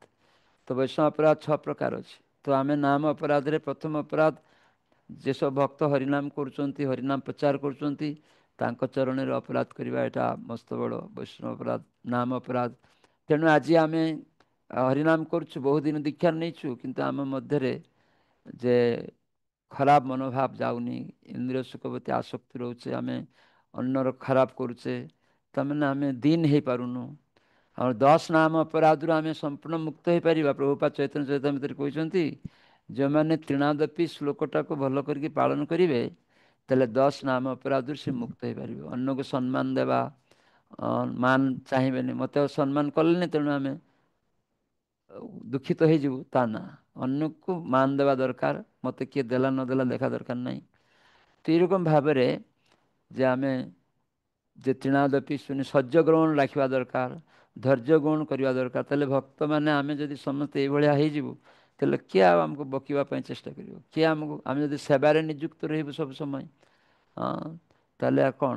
ଆଉ ଯଦି କେହି ଖରାପ କିଛି କରେ, ତାର ବିଚାର ଭଗବାନ କରିବେ। ଗୁରୁ ମହାରାଜ କହୁଥିଲେ ଗୋଟେ ପ୍ରଶ୍ନ ଉତ୍ତରରେ ମାୟାପୁରରେ, ଯେ ଗୁରୁ ମହାରାଜ ଏଇ ଭକ୍ତଟାକୁ ଦେଖିଲେ ମୋତେ ରାଗ ହୁଏ। ମହାରାଜ କହିଲେ, ତୁ ରାଗିବୁ କାହିଁକି? ତାକୁ ପ୍ରଶ୍ନ ମାଧ୍ୟମରେ ସଂଶୋଧନ କରିପାରିବୁ, କିନ୍ତୁ ତାକୁ ତୁ ବିଚାର କରିବୁନି, ତାକୁ ତୁ ଶାସ୍ତି ଦେବୁନି, ତାକୁ ପ୍ରହାର କରିବୁନି, ବା ଶାସନ ତାକୁ ତୁ କରିପାରିବୁନି। ଶାସନ କରିବୁ ତୁମେ କିଏ? ଗୁରୁଦେବ ତାଙ୍କୁ ଶାସନ କରିବେ। ତ ଏଇଭଳିଆ ଏଇ ଶିକ୍ଷା ରଘୁବେହେରା ମାଧ୍ୟମରେ ଆମେ ଜାଣୁଛୁ। ସେଥିପାଇଁ ମୁଁ ଏଇଟା କହିଲି ଯେ ଭକ୍ତମାନଙ୍କୁ କେମିତିକା ଆଚରଣ କରିବାକୁ ପଡ଼ିବ। ସେଥିପାଇଁ 10 ନାମ ଅପରାଧରୁ ଯେମିତି ଆମେ ମୁକ୍ତ ହଉ, ତାହେଲେ ପ୍ରେମ ଭକ୍ତି ଆମେ ଲାଭ କରିପାରିବା। ସେଥିପାଇଁ ଆମେ ଅଭ୍ୟାସ କରୁଛୁ ଭକ୍ତି ଜୀବନରେ ରହିକରି ଭକ୍ତମାନଙ୍କ ସହିତ, ବିଭିନ୍ନ ଭକ୍ତ ବିଭିନ୍ନକୁ ସାହାଯ୍ୟ କରିବାଟା ହେଉଛି ପ୍ରତ୍ୟେକ ଭକ୍ତର କର୍ତ୍ତବ୍ୟ। ତ ଏଇଭଳିଆ ଜଗନ୍ନାଥ ହେଉଛନ୍ତି ସ୍ୱୟଂ ମହାପ୍ରଭୁ। ସେଟା ଗୋଟେ ଖୁବ୍ ସୁନ୍ଦର ଲୀଳା ଲୋଚନ ଦାସ ଠାକୁର ସେ ବର୍ଣ୍ଣନା କରିଛନ୍ତି। ଲୋଚନ ଦାସ ଠାକୁର ସେ ଗୋଟେ ସୁନ୍ଦର କଥା କହିଛନ୍ତି। ଥରେ ଦକ୍ଷିଣ ଭାରତର ଜଣେ ବ୍ରାହ୍ମଣ, ଗରିବ ବ୍ରାହ୍ମଣ, ତାଙ୍କର ନାମ ଥିଲା ରାମ। ସେ ଦରିଦ୍ର ବ୍ରାହ୍ମଣ, ସେ ଖାଇବାକୁ ପାଉନଥିଲେ।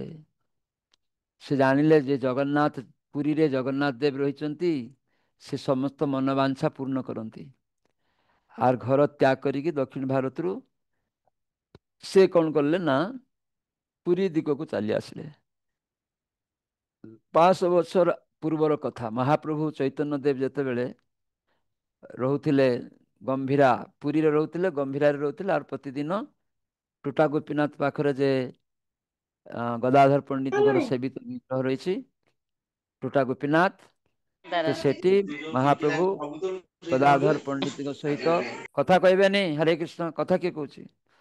ଗଦାଧର ପଣ୍ଡିତଙ୍କ ସହିତ ଭକ୍ତମାନଙ୍କ ସଙ୍ଗରେ, ଅନ୍ୟମାନଙ୍କୁ ମ୍ୟୁଟ୍ କରିଦେଲେ ଭଲ, ଅନ୍ୟମାନଙ୍କୁ ମ୍ୟୁଟ୍ କରିକି ରଖନ୍ତୁ। ସୁରପ୍ରଭୁ, ଅନ୍ୟମାନେ କଥା କହୁଛନ୍ତି, ଡିଷ୍ଟର୍ବ କରୁଛନ୍ତି, ଶୁଣୁନାହାନ୍ତି, ବୁଝାଯାଉଛି। ଦୟାକରିକି ଭଗବତ କଥାରେ ଅନ୍ୟମନସ୍କ କଥା କହିଲେ ଅପରାଧ ହେବ, ବୁଝିପାରୁଛନ୍ତି? ତେଣୁ ଯେଉଁମାନେ ଶୁଣିବେ ସେମାନେ ରୁହନ୍ତୁ, ଯେଉଁମାନେ ଶୁଣିବେନି, କଥା କହିବେ, ସେମାନେ ବାହାରକୁ ଚାଲି ଯାଆନ୍ତୁ। ଭଗବାନ କଥାରେ ଅପରାଧ କରନ୍ତୁନି। ଆମର ଇନ୍ଦ୍ରିୟକୁ ପବିତ୍ର କରତେ ଗଲେ ସୁଯୋଗ ମିଳିଛି ଜଗନ୍ନାଥ କଥା ଶୁଣିବା ପାଇଁ। ତେଣୁ ଶୁଣନ୍ତୁ, ଶୁଣିକି ଗ୍ରହଣ କଲେ ଜୀବନରେ ସିଦ୍ଧି ଲାଭ ହେବ, ବୁଝିପାରିବେ। ଆମେ ଯେହେତୁ ଗ୍ରହଣ କରୁନୁ, ସେଥିପାଇଁ ଆମେ ପରସ୍ପର ମଧ୍ୟରେ ଦ୍ୱନ୍ଦ୍ୱ କରୁଛୁ, ହତାଶା ଉତ୍କଣ୍ଠାରେ ରହୁଛୁ। ଭକ୍ତ ହେଇକି ବି ଆମେ ଅନ୍ୟ ଭକ୍ତ ସହିତ ଠିକ୍ ଭାବେ ଆଚରଣ କରୁନୁ। ଯେହେତୁ ଭଗବତ କଥା ଭକ୍ତ ସଙ୍ଗରେ ଶୁଣିଲେ, ଓଇ ରଘୁବେହେରା ଯେମିତି ଜଗନ୍ନାଥଙ୍କ କୃପା ପାଇଲେ, ଆମେ ବି ପାଇଯିବା। ତ ସେଥିପାଇଁ ଲୋଚନ ଦାସ ଠାକୁର ଯେ କଥାଟା ମୁଁ କହୁଥିଲି ବର୍ଣ୍ଣନା କରୁଛନ୍ତି, ତ ସେ କହୁଛନ୍ତି ଯେ ଏଇ ରାମ ଜଗନ୍ନାଥ ମନ୍ଦିରକୁ ଆସିଲେ, ଆସିକିରି ଜଗନ୍ନାଥ ପାଖରେ ପ୍ରାର୍ଥନା କଲେ, କିନ୍ତୁ 7 ଦିନ କିଛି ଖାଦ୍ୟ ପାଇଲେନି, ଅନାହାରରେ ରହିଛନ୍ତି। ସେ ଭାବିଲେ, ଜଗନ୍ନାଥ ତୁମେ ବଡ଼ ଠାକୁର, ତୁମେ ସବୁ କିଛି ଦିଅ, କିନ୍ତୁ ମୁଁ 7 ଦିନ ଉପବାସ ରହିଛି, କିଛି ଖାଇବାକୁ ପାଇଲିନି। ତ ଜଗନ୍ନାଥଙ୍କୁ ବଦନାମ ଦେବାକୁ ଲାଗିଲେ। ଭଗବାନଙ୍କର ନିନ୍ଦା କରିବାକୁ ଆରମ୍ଭ କଲେ ଯେ ତୁମେ କ'ଣ ରହିଛ ନା କ'ଣ? ତୁମେ ଯଦି ରହିଥାନ୍ତ ତାହେଲେ ମୋର କଥା ଶୁଣିକିରି ମୋତେ ଦେଇଥାନ୍ତ।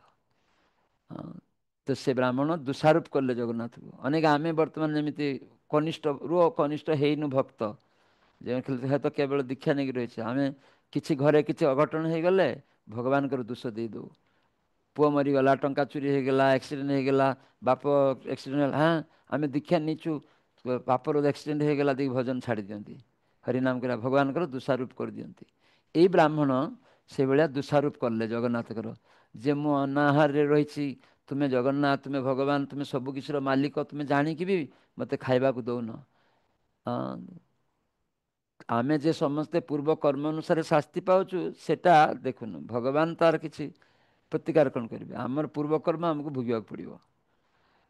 କିନ୍ତୁ ସେ ଜଗନ୍ନାଥଙ୍କର ଦୋଷାରୋପ କଲେ, ତାଙ୍କୁ ଦୋଷ ଦେଲେ ଜଗନ୍ନାଥକୁ।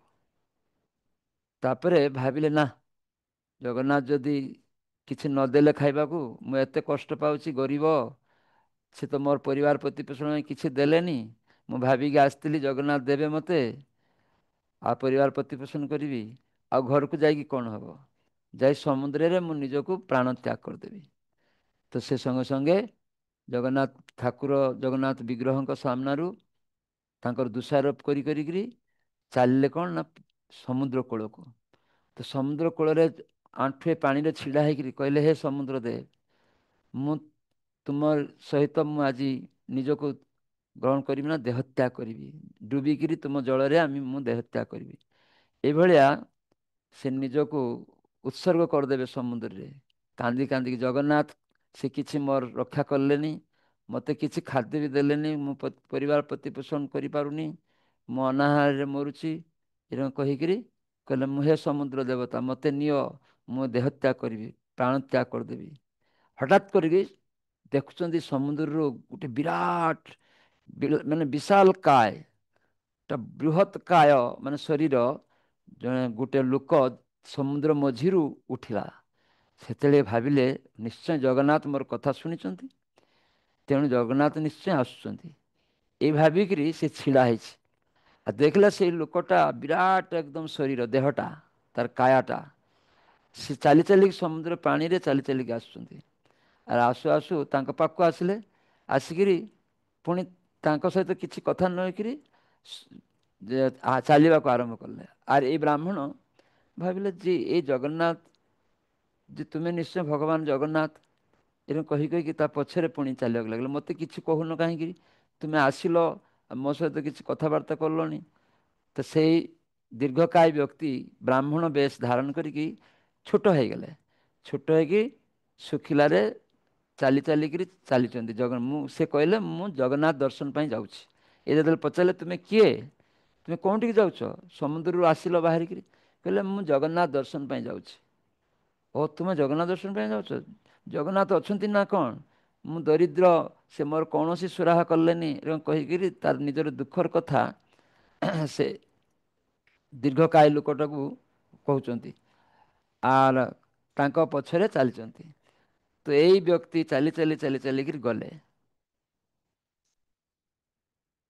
ଯେତେବେଳେ ପଚାରିଲେ ତୁମ ନାଁ କ'ଣ, ସେ କିଛି କହିଲେନି। ତ ଯାଇକିରି ଟୋଟା ଗୋପୀନାଥକୁ ଗଲେ।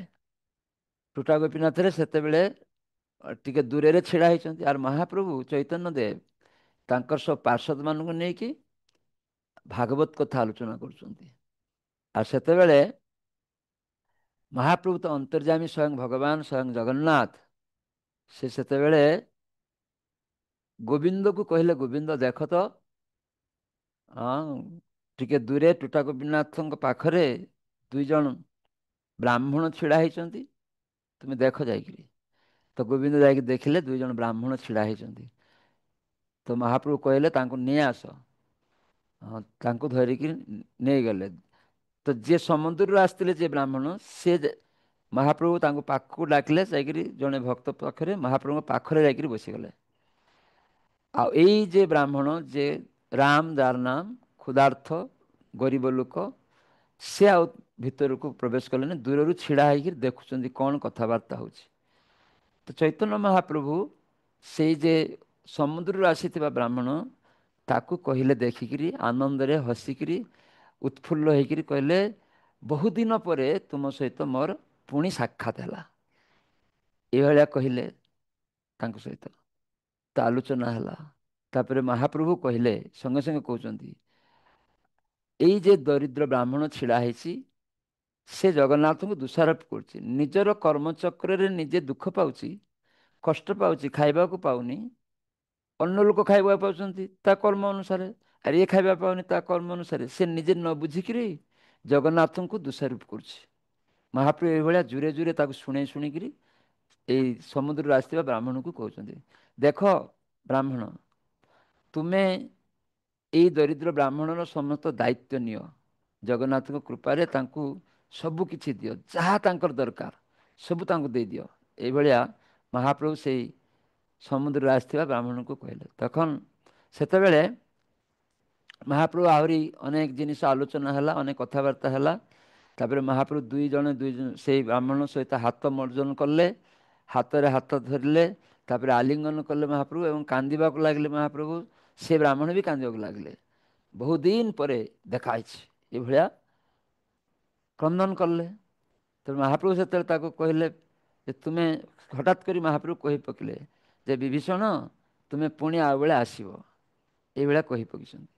ତ ଏଇ ଯେ ଛିଡ଼ା ହେଇଥିବା ବ୍ରାହ୍ମଣ ଜାଣିପାରିଲେ ଯେ ତାଙ୍କୁ ବିଭୀଷଣ କହିକିରି ଡାକିଲେ। ହଁ, ତାହେଲେ ୟାଙ୍କ ନାଁ ବିଭୀଷଣ। ତ ସେତେବେଳେ ସେଇ ମହାପ୍ରଭୁଙ୍କ ସହିତ ଆଲିଙ୍ଗନ କରିକି ପୁଣି ଚାଲିତେ ଆରମ୍ଭ କଲେ। ତେଇ ଯେ ରାମ ନାମକ ଯେ ଗରିବ ବ୍ରାହ୍ମଣ ସେ ବି ପୁଣି ତାଙ୍କ ପଛରେ ଚାଲିଲେ ଲାଗିଲେ। ତ ଚାଲୁ ଚାଲୁ କହିଲେ ଯେ ଦେଖ, ତୁମେ ଜଗନ୍ନାଥ ମନ୍ଦିର ଦର୍ଶନ କରିବାକୁ ଯିବ କହିଥିଲ, ଆସିବା ସମୟରେ ଆଉ ଜଗନ୍ନାଥ ଦର୍ଶନ କଲନି, ପୁଣି ସମୁଦ୍ର ଆଡ଼କୁ ଚାଲି ଯାଉଛ। କହିଲେ କାହିଁକି, ମୋର ତ ଜଗନ୍ନାଥ ଦର୍ଶନ ହେଇଗଲା। ବୋଲେ କେଉଁଠି ଜଗନ୍ନାଥ ଦର୍ଶନ କଲ? ବୋଲେ ତୁମେ ଦେଖିନ ଦୁର୍ଭାଗା, ତୁମେ ଶୁଣିଲନି ସବୁ କଥା।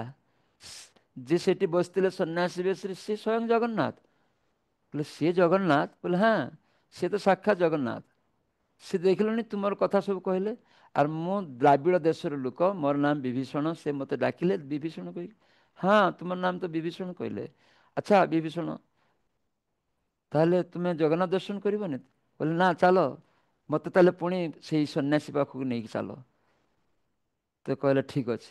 ପୁଣି ଫେରିକିରି ଆସିଲେ ଆର୍ କହିଲେ ମୁଁ ଦ୍ରାବିଡ଼ ଦେଶକୁ ଯାଇକି ତୁମର ଟଙ୍କା ପଇସା ସବୁ ଦେଇଥାନ୍ତି, ଯାହା ତୁମର ଦରକାର। କହିଲେ ନା ନା, ମୋର ଆଉ ଟଙ୍କା ପଇସା ଲାଗିବନି, ମୁଁ ସେଇ ସନ୍ନ୍ୟାସୀ ସହିତ ଦେଖା କରିମି, ତୁମକୁ ନେଇକିରି ମୁଁ ଯିବି। ପୁଣି ଚାଲ, ମୋତେ ପୁଣି ଫେରିକି ନେଇ ଚାଲ। ତ ବିଭୀଷଣ ଯେ ବ୍ରାହ୍ମଣ ବେଶରେ ଆସିଥିଲେ, ତାଙ୍କ ସହିତ ପୁଣି ସେଇ ଦରିଦ୍ର ବ୍ରାହ୍ମଣ ରାମ ସେ ବି ଆସିଲେ। କେଉଁଠିକି? ମହାପ୍ରଭୁ ଯେଠି ଟୁଟା ଗୋପୀନାଥରେ ଆଲୋଚନା କରୁଥିଲେ ଭକ୍ତ। ତ ମହାପ୍ରଭୁ ପୁଣି କହିଲେ, ଆରେ ତୁମେ ପୁଣିଆ ବେଳେ ଫେରିକି ଆସିଲ କାହିଁକି? କ'ଣ ତୁମର ଆହୁରି ଆଲୋଚନା ରହିଛି ନା କ'ଣ? ତ ମହାପ୍ରଭୁଙ୍କୁ ସେଇ ବିଭୀଷଣ ରୂପୀ ବ୍ରାହ୍ମଣ ସେ କହିଲେ, ମହାପ୍ରଭୁ ଏଇ ଦରିଦ୍ର ବ୍ରାହ୍ମଣ ରାମକୁ ପଚାରନ୍ତୁ, ସେ କ'ଣ ପାଇଁ ମୋତେ ନେଇକି ଆସିଲା ତାକୁ ପଚାରନ୍ତୁ। ସେତେବେଳେ ସେ ରାମ ବ୍ରାହ୍ମଣ, ଦରିଦ୍ର ବ୍ରାହ୍ମଣ କାନ୍ଦିବାକୁ ଲାଗିଲା। ମହାପ୍ରଭୁ ଆପଣ ସ୍ୱୟଂ ଜଗନ୍ନାଥ, ଆପଣ ସବୁ କିଛି, ମୋର ଆଉ କୌଣସି କିଛି ଦରକାର ନାହିଁ। ଆପଣ ପତିତ ପାବନ, ଆପଣ ହିଁ ଜଗନ୍ନାଥ। ଯେ ମୁଁ ଅନ୍ଧ ମୂର୍ଖ, ମୁଁ ଜାଣିନଥିଲି, ମୋର ପୂର୍ବ କର୍ମ ଅନୁସାରେ ମୁଁ ନିଜେ ଭୋଗ କରୁଛି, ମୁଁ ଅଜ୍ଞ ମୂର୍ଖ, ଏରି କହିକି ନିଜକୁ ଅନୁଶୋଚନା କରିବାକୁ ଲାଗିଲେ ସେ ବ୍ରାହ୍ମଣ ରାମ। ତାପରେ କହିଲେ, ମୋର କୌଣସି ଟଙ୍କା ପଇସା ଧନ ଦୌଲତ କିଛି ଲାଗିବନି, ତ ଆପଣଙ୍କ ଦର୍ଶନ, ଆପଣଙ୍କ ସେବା ମୋତେ ଦିଅନ୍ତୁ, ମୁଁ ଆଉ କିଛି ଚାହେଁନା, ଏଇଟା ହିଁ ମୋର ସାର। ସେଇଭଳିଆ ଚୈତନ୍ୟ ମହାପ୍ରଭୁ ଯେଇ ଗୌର ସେଇ କୃଷ୍ଣ ସେଇ ଜଗନ୍ନାଥ ଏଇ ରାମ ଉପଲବ୍ଧି କଲେ। ଆଉ ସବୁ ଭକ୍ତମାନେ ଆଶ୍ଚର୍ଯ୍ୟ ହୋଇଗଲେ, ସମସ୍ତେ ଜାଣିପାରିଲେ, ବିଭୀଷଣ ତାଙ୍କୁ ଚିହ୍ନି ପାରିଲେ ଏବଂ ଏଇ ବ୍ରାହ୍ମଣର କଥା ବି ଜାଣିଲେ। ତେଣୁ ଆମେ ଯେତେବେଳେ ଭଗବାନଙ୍କର କୃପା ହେବ ବା ଭକ୍ତ ସଙ୍ଗରେ, ବିଭୀଷଣ ଭକ୍ତ, ତେଣୁ ତାଙ୍କର ସଙ୍ଗ ମାଧ୍ୟମରେ ଏସବୁ ଗୁଡ଼ିକ ସେ ଶୁଣିଲେ ମହାପ୍ରଭୁଙ୍କ ପାଖରୁ, କର୍ମର କଥା ଜାଣିଲେ। ଶୁଣିକିରି ଯେତେବେଳେ ମନୋନିବେଶ ହେବ, ଗ୍ରହଣ କରିବ, ଆମେ ସମସ୍ତେ ଯଦି କରିବୁ, ତାହେଲେ ଉପଲବ୍ଧି ହେବ ଯେ ଜଳ ଜଗତରେ ଟଙ୍କା ପଇସା ଆସେ ଯାଏ ସବୁ କର୍ମ ଅନୁସାରେ। ସେଥିପାଇଁ ଭାଗବତରେ କୁହାହେଇଛି, ନାରଦ ମୁନି ସେ ବ୍ୟାସଦେବ କହିଛନ୍ତି, ତସ୍ୟୈବ ହେତୁ ପ୍ରୟତେତ କୋବିଦ ଯଦ୍ ଭ୍ରମତାମ ଉପରିୟଧ। ଯେଟା ଆମେ ସ୍ୱର୍ଗମର୍ତ୍ତ ପାତାଳ ଘୁରିକିରି ପାଉନା, ସେଇ ଶୁଦ୍ଧ କୃଷ୍ଣ ଭକ୍ତି, କୃଷ୍ଣ ସେବା, ସେଟା କେବଳ ପ୍ରୟାସ କରିବା ଦରକାର, ପ୍ରାର୍ଥନା କରିବା ଦରକାର। ଟଙ୍କା ପଇସା ପୂର୍ବ କର୍ମ ଅନୁସାରେ ଦୁଃଖବତ୍ ଅନ୍ନତ ସୁଖମ୍, ପୂର୍ବ ଅନୁସାରେ ଆମେ କେତେବେଳେ ଧନୀ ହେବା, କେତେବେଳେ ଗରିବ ହେଇଯିବା। ତ ସେଥିପାଇଁ କେହି କହିପାରିବେନି ଆଜି ଜଣେ ଧନୀ କାଲି ଭିକାରୀ ହେଇଯିବ, ଜଣେ ପ୍ରଧାନମନ୍ତ୍ରୀ ସାଧାରଣ ମଣିଷ ହେଇଯିବ, କବୁ ରାଜା କବୁ ପ୍ରଜା, କବୁ ସୁଖୀ କବୁ ଦୁଃଖୀ, କେବେ ଦେବ ଦେବ କବୁ ଦୈତ୍ୟ। ଏଇଭଳିଆ ଆମେ ଜଗତରେ କର୍ମ ଅନୁସାରେ ଘୁରୁଛୁ ଚକ୍ରରେ। ହଁ, ତ ସେଥିପାଇଁ ସତ୍ ଅସତ୍ ଜୁନି ଆମେ ଯେ ଲାଭ କରୁଛୁ ଆମର କର୍ମଚକ୍ରରେ ଆତ୍ମା କାୟମ, ମାନେ ସେ କ'ଣ କରେ ନା ତାର ମନ ବୁଦ୍ଧି ଅହଙ୍କାର ନେଇକରି ତାର ଯେ ଆସକ୍ତି ଅନୁସାରେ ସେ ପୁଣି ଦେହ ଲାଭ କରେ। ତେଣୁ ଆମର କର୍ତ୍ତବ୍ୟ କେବଳ ଭଗବତ ସେବା ପ୍ରାର୍ଥନା କରିବା। न धनं न जनं न सुंदरीं कवितां वा जगदीश कामये मम जन्मनि जन्मनि सरे भवताद भक्ति रहित की तोई। धन जन यार कविता सुंदरी बोलिब ना चाही देह सुख करी जन्मे जन्मे दा ओहे गौर हरि अहितु की भक्ति चरणे तुमार। ए महाप्रभु शिक्षा देइचंती। आम जगन्नाथ अष्टमी कौन कहू न वही जाचे राज्यम न च कनक माणिक्य वैभवम न जाच हम रम्यम सकल जन काम्यम सदा काले काले प्रमतपतिना কি এরকম একটা শ্লোক আছে। গীত চরিত জগন্নাথ স্বামী নয়ন পথগামী ভব তুমি। ধন জন সুন্দরী স্ত্রী এইসব তো মণি মাণিক্য এসব অনিত্য জিনিস, এটা পূর্ব কর্ম অনুসারে মিলে। আଜି ধনী হয়ে কালি গরিব হয়ে। তেণু রাজা প্রজা হয়ে, পশুপাখি কীট পতঙ্গ এইসব শরীর আমি পাওছে কর্ম অনুসারে। ସେଥିପାଇଁ ମୋର ଅନୁରୋଧ ଆମେ ସମସ୍ତେ ଯେମିତି ଏ ବ୍ରାହ୍ମଣ ବୁଝିପାରିଲା, ତ ଭଗବାନଙ୍କ କୃପା ହେଲେ, ଭକ୍ତ କୃପା ହେଲେ ଆମେ ବୁଝିପାରିବା। ଭକ୍ତ କୃପା, ଭଗବାନ କୃପା ମିଳେ କେମିତି?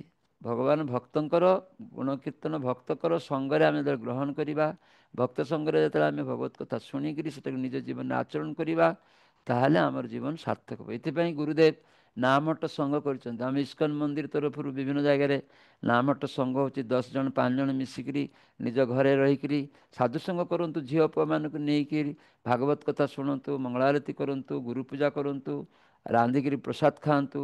ଆଉ ଭଗବାନଙ୍କର କର୍ମ କରିବା ଦରକାର, ସବୁ କର୍ମ କୃଷ୍ଣଙ୍କ ପାଇଁ କରନ୍ତୁ। ସର୍ବକର୍ମାନି ଅପି ସଦା କୁର୍ବାନ ମତ ବ୍ୟପାଶ୍ରୟେ ମତ ପ୍ରସାଦାତ ମବାପ୍ନୁତି ଶାଶ୍ୱତଂ ପଦମ ଅଭୟମ୍। ଭଗବାନଙ୍କ କୃପା ହେବ, ସେଥିପାଇଁ ସବୁ କର୍ମ କୃଷ୍ଣଙ୍କ କେନ୍ଦ୍ର କରିକିରି କରନ୍ତୁ, ତାକୁ ଆଶ୍ରୟ କରିବା ଦରକାର। ନାମାଶ୍ରୟ କରି ଯତନେ ତୁମେ ଥାକ ଆପନ କାଜେ ନାମ ବିନା କିଛି ନାହିଁ କାହାର 14 ଭୁବନ ମାଝେ। ସେଇ ଭଗବାନ ଜଗନ୍ନାଥ ନାମ ରୂପେ ଆସିଛନ୍ତି କଳିଯୁଗରେ।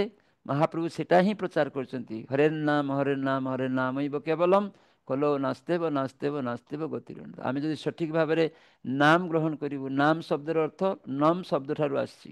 ନମ୍ ଧାତୁରୁ ନାମ ଶବ୍ଦ ନିଷ୍ପନ୍ନ ହୋଇଛି। ନମ୍ ମାନେ ନାମି ଯିବା, ମାନେ ଓହ୍ଲେଇ ଯିବା, ତଳକୁ ଓହ୍ଲେଇ ଯିବା। ତାମାନେ ନମଇତି ଇତି ନାମ। ତାମାନେ ଆମେ ଯେ ଦମ୍ଭ ଅହଙ୍କାର ନେଇକି ରହିଛୁ, ଧନୀ ସବୁଠୁ ଶ୍ରେଷ୍ଠ ଧନୀ ମୁଁ, ଆଉ ମୁଁ ସୁନ୍ଦର, ମୁଁ ବିଦ୍ୱାନ, ମୁଁ ଉଚ୍ଚ କୋଳରେ ଜନ୍ମ ହେଇଛି, ଏରକମ ମୁଁ ଶ୍ରେଷ୍ଠ, ସବୁଠୁ ସମସ୍ତଙ୍କୁ ମୁଁ ପରିଚାଳନା କରିବି, ଏଇ ଯେ ଅହଙ୍କାର, ଏଟା ଯିବ ଯଦି ଆମେ ସଠିକ୍ ଭାବରେ ଭଲ ଭାବରେ ହରେ କୃଷ୍ଣ ମହାମନ୍ତ୍ର ଉଚ୍ଚସ୍ୱରେ ପ୍ରଭୁପାଦ କହିଛନ୍ତି ଶୁଣି ଶୁଣିକିରି ଆମେ ଯେମିତି ଜପ କରୁ ତୁଳସୀ ସାମ୍ନାରେ, ଶୁଣି ଶୁଣିକିରି, ତାହେଲେ ମନୋନିବେଶ ହେବ। ଆରେ ଏଇ ନାମ ଜପ ଦ୍ୱାରା ଆମର ଦେହାତ୍ମ ବୁଦ୍ଧିରୁ ଆମେ ମୁକ୍ତ ହେବା। ଦେହାତ୍ମ ବୁଦ୍ଧିରୁ ମୁକ୍ତ ହେଲେ ଦୀନ ଭାବ ଆସିବ, ଦୈନ୍ୟ ମାନେ ଅଭିମାନ ଶୂନ୍ୟତା ଆସିବ। ପ୍ରଭୁପାଦ ବୋଲଛନ୍ତି ଇସ୍କନର ଉତ୍ତରସୂରୀ ସେ ହେଇପାରେ, କେବଳ ଇସ୍କନ ଭକ୍ତ କହିକିରି ଜାହାରି କଲେ ହେବନି। ଆମେ ପ୍ରେସିଡେଣ୍ଟ ହେଇପାରୁ ବା ଇସ୍କନର କୌଣସି ଉଚ୍ଚ କର୍ମ ପଦରେ ରହିପାରୁ, ପ୍ରଭୁପାଦ କହୁଛନ୍ତି କୌଣସି ଯାଏ ଆସେନା। ଯଦି ସେ ଭକ୍ତ, ସେ ଉଚ୍ଚ ପଦସ୍ଥ ବ୍ୟକ୍ତି, ସେ ଯଦି ଦୀନ ନ ହୁଅନ୍ତି, ଦୈନ୍ୟ ଅଭିମାନ ଶୂନ୍ୟ ନ ହୁଅନ୍ତି, ତାଙ୍କର ଯଦି ଧୈର୍ଯ୍ୟ ନଥାଏ, ସହ୍ୟଗୁଣ ଯଦି ନଥାଏ, ସେ ତାହେଲେ ଇସ୍କନ ଉତ୍ତରସୂରୀ ନୁହନ୍ତି। ସେ କେବଳ ଇସ୍କନକୁ ବଦନାମ କରିବା ପାଇଁ ରହିଛନ୍ତି ଇସ୍କନରେ। ସେ ପ୍ରଭୁପାଦ କହୁଛନ୍ତି ଇସ୍କନ ଭକ୍ତ ସମସ୍ତେ ମିଳିମିଶିକି ଚାଲିବ, ପ୍ରଚାର କରିବ। ଆମେ ଯେମିତି ଆନୁଗତ୍ୟରେ ରହିବା, ଆମର ଇସ୍କନ ଜିବିସି ବଡ଼ି ସବୁ କିଛି ସିଷ୍ଟମ୍ କରାହେଇଛି, ସେ ଆନୁଗତ୍ୟରେ ଆମକୁ ରହିବାକୁ ପଡ଼ିବ।